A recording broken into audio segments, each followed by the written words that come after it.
सकते। ठीक है, अब समझते हैं प्रश्न। प्रति व्यक्ति आय, प्रति व्यक्ति आय एक देश की कुल आय को, कुल आय मतलब इनकम को उसकी जनसंख्या से विभाजित करके प्राप्त की जा सकती है। अगर किसी देश की हमें प्रति व्यक्ति आय निकालनी है तो उस देश की कुल जो आय है, इनकम है, उसमें उस देश की जनसंख्या से भाग करके हम निकाल सकते हैं। यह एक देश के आर्थिक विकास का एक महत्वपूर्ण संकेतांक है। यानी कि किसी भी देश का जो आर्थिक इकोनॉमिकल डेवलपमेंट है, आर्थिक विकास को मैंने आपको ऐसे समझाया था, धन संबंधी विकास समझाया था ना। तो आर्थिक विकास का संकेतांक है, अगर किसी देश की प्रति व्यक्ति आय अधिक है तो इसका मतलब उस देश की जो आर्थिक विकास है वो अच्छा हुआ है, अच्छा हुआ है। ठीक है, लेकिन यह विकास का एकमात्र माप नहीं है। हम ये कह दें कि सिर्फ और सिर्फ प्रति व्यक्ति आय ही विकास का एकमात्र नाप है कि भैया अगर किसी देश की प्रति व्यक्ति आय अच्छी है तो उस देश को हम विकसित मान लें, ऐसा नहीं है। ऐसा क्यों नहीं है ये समझेंगे बेटा।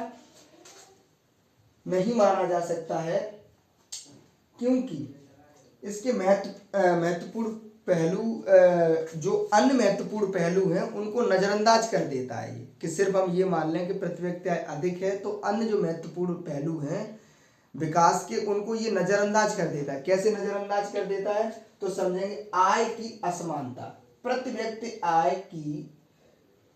व्यक्ति आय जो है वो आय की असमानता को नहीं दर्शाता है। एक देश में कुछ लोग बहुत अमीर हो सकते हैं जबकि कुछ अधिकांश लोग गरीब हो सकते हैं।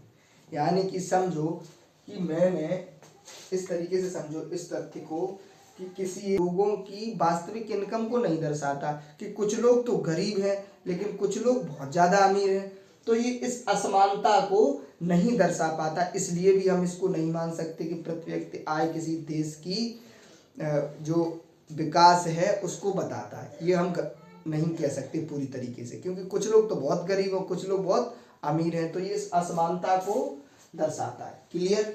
दूसरा है जीवन की गुणवत्ता। प्रति व्यक्ति आय जीवन की गुणवत्ता या गुणवत्ता को नहीं दर्शाता है, जैसे कि शिक्षा, स्वास्थ्य और स्वच्छता।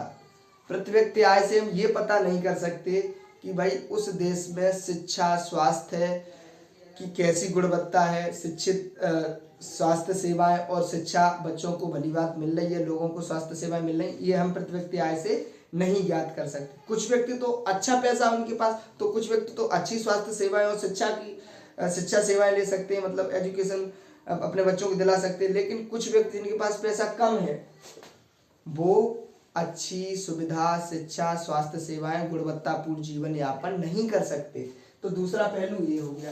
तीसरा है पर्यावरणीय प्रभाव। मान लो कि मैंने ये माना कि किसी देश की प्रति व्यक्ति आय अधिक है लेकिन वहाँ का पर्यावरण बहुत प्रदूषित है, वहाँ के लोगों को सांस लेने में दिक्कत हो रही, तो मैं क्या उसको विकास मानूंगा? नहीं मानूंगा। इसलिए ये प्रति व्यक्ति आय को ही हम विकास का एक पहलू नहीं मान सकते। आगे है एकमात्र पहलू, सामाजिक न्याय। सामाजिक न्याय का मतलब किसी देश की प्रति व्यक्ति आय अगर अधिक है तो क्या हम ये मान लेंगे कि उस देश में सामाजिक न्याय भी हो रहा होगा? नहीं। हो सकता है वहाँ महिलाओं को अधिकार न मिल रहे हो, जो वंचित लोग हैं उनको अधिकार न मिल रहे हो। तो इसलिए जो विकास है उसके बहुत से पहलू होते हैं, जैसे शिक्षा हो गया, स्वास्थ्य हो गया, जीवन प्रत्याशा हो गई, सतत विकास हो गया, ठीक है, सामाजिक न्याय हो गया। ये बहुत से पहलू हैं। सिर्फ और सिर्फ प्रति व्यक्ति आय भी एक पहलू नहीं है जिसके आधार पे हम ये मान लें कि ये देश विकसित है या विकसित नहीं है। समझ में आया?